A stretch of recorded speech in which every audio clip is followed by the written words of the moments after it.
L'actualité chez nous, c'est la signature aujourd'hui du protocole de préfiguration de l'ANRU, l'Agence nationale pour la rénovation urbaine de Cap Excellence. Un protocole qui donne les pleins pouvoirs à la communauté d'agglomération puisque c'est elle désormais qui sera en charge de la suite du programme des rénovations urbaines des Abîmes, de Pointe-à-Pitre et de Bémao. Un transfert de compétences qui permettra l'amélioration de l'habitat et du cadre de vie. Alors comment va s'opérer cette transition entre les villes et la communauté d'agglomération Cap Excellence? Quelques éléments de réponse avec ce reportage d'Alex Robin et Paul Labéca. Garder le cap de l'excellence en poursuivant avec rigueur et efficacité la politique de rénovation urbaine. Pointe-à-Pitre et Abîmes vont terminer le cycle actuel avant d'entamer la seconde phase d'élimination des zones sensibles.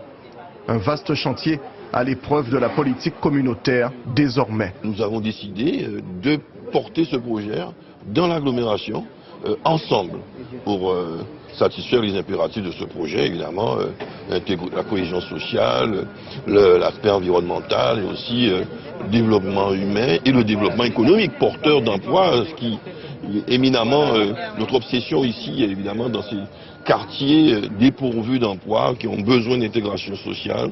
Pour l'instant, les villes gardent la maîtrise d'ouvrage des opérations en cours.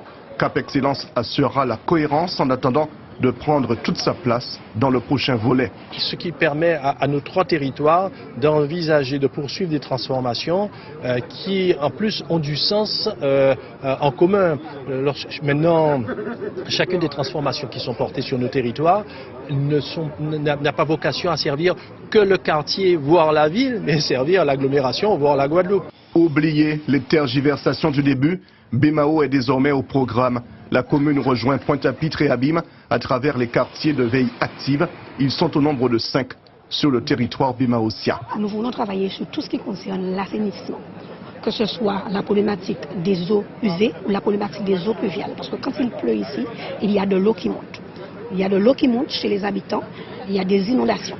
Nous voulons aussi faire en sorte qu'il y ait un autre cadre de vie pour qu'il y ait des trottoirs partout. Pour que lorsque les enfants se rendent à l'école, que ces enfants-là soient en sécurité. Les schémas sont en place, la nouvelle gouvernance aussi. Reste à régler quelques détails du financement, surtout avec la volonté régionale de vouloir réduire sa participation.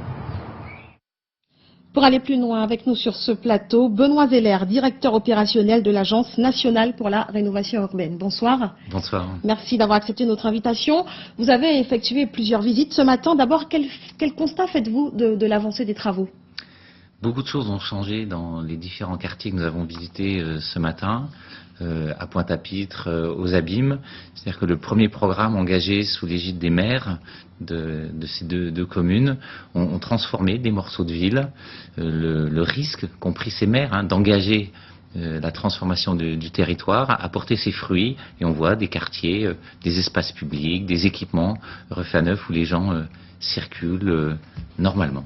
Donc, votre champ de compétences concerne les quartiers prioritaires. On a vu dans le reportage des quartiers de veille active, notamment celui de Bémao. Parlez-nous un peu de ces quartiers de veille. Sur quelle base les choisir et qu'apporte-t-il à la population? Le législateur, quand il a adopté une nouvelle loi en 2014 pour la politique de la ville et la cohésion urbaine, a défini des seuils à partir duquel se jouent les différents niveaux de solidarité. Il a défini qu'à partir de 1000 habitants, des territoires avec des revenus faibles, c'était les mécanismes de solidarité nationale qui intervenaient. Ce qu'on a vu à Bémao ce matin est très intéressant. La maire, Madame Polifonte, a engagé une action forte sur le quartier Font-Richet où il y a en effet des situations de grande précarité, de l'habitat insalubre à une plus petite échelle. Et la communauté d'agglomération de Cap Excellence prend en compte l'ensemble de ces territoires, les grands, les petits, dans sa politique d'ensemble. Et nous contractualisons avec elle, avec une intervention plus ciblée pour nous sur les grands territoires. Donc on a souvent reproché aux politiques précédentes de ne pas associer l'humain à l'urbain. Quelles sont les spécificités de ce nouveau programme de renouvellement urbain qui pourrait être... Qu'est-ce qui fait qu'il sera plus efficace que les précédents, que les outils précédents? L'humain, je sors à l'instant d'une première réunion de concertation organisée par le maire des Abîmes avec les habitants de Vieux-Bourg pour construire le projet avec eux à partir de leurs paroles, de leur vécu, de leurs attentes du projet. La rénovation urbaine, c'est une transformation du cadre de vie. du cadre de vie habité, du cadre de vie partagé, des espaces publics. Ça ne résout pas l'ensemble des problèmes de notre société. C'est un support qui permet en effet d'engager après un travail autour des questions d'éducation, d'emploi, pour le de mieux sécurité. vivre ensemble. Pour le mieux vivre ensemble. Donc c'est une condition nécessaire, elle n'est pas suffisante pour la réalisation individuelle de chacun et le collectif. La prise en compte de ces programmes, c'est aussi la mobilisation de tous les acteurs.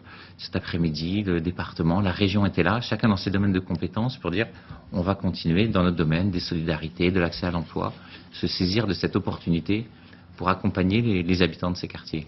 Cap Excellence, c'est la seule communauté d'agglomération des Outre-mer. C'est plutôt un bel exemple. C'est aussi un pari ambitieux qui veut étendre ses compétences, on l'a vu, aux déchets, à l'habitat, à l'emploi, au cadre de vie. Aujourd'hui, est-ce que cette communauté d'agglomération a les moyens de ses ambitions quand on sait que les dotations sont réduites aujourd'hui par l'État ?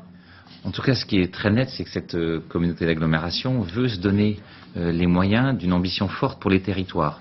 Elle réunit un partenariat important, localement, avec l'ensemble des parties prenantes, les bailleurs sociaux, les autres collectivités, et puis avec nous, et c'est notre travail à l'agence, de mobiliser les partenaires nationaux pour accompagner cette ambition. Le programme de travail que nous avons signé aujourd'hui pour un an et demi de travail, va permettre de définir qu'est-ce qu'il est possible de faire dans les 5 à 10 années prochaines, en fonction des moyens que chacun pourra mobiliser. Donc aujourd'hui, rapidement, vous avez acté la démolition de la tour Gabar à Hébé, à Bergevin, également le canal hydraulique de Grand Camp. Donc les travaux vont débuter quand, concrètement ? Ce sont en effet 3 opérations, à côté de ce programme de travail, 3 opérations sur lesquelles le tour de table financier a été réuni. C'est de bon augure pour la suite du programme. Les travaux vont démarrer pour les tours Gabar dans les prochains mois. Des appels d'offres entreprises vont être faits. Pour la barre AB, il reste une 30aine de ménages qui doivent être relogés.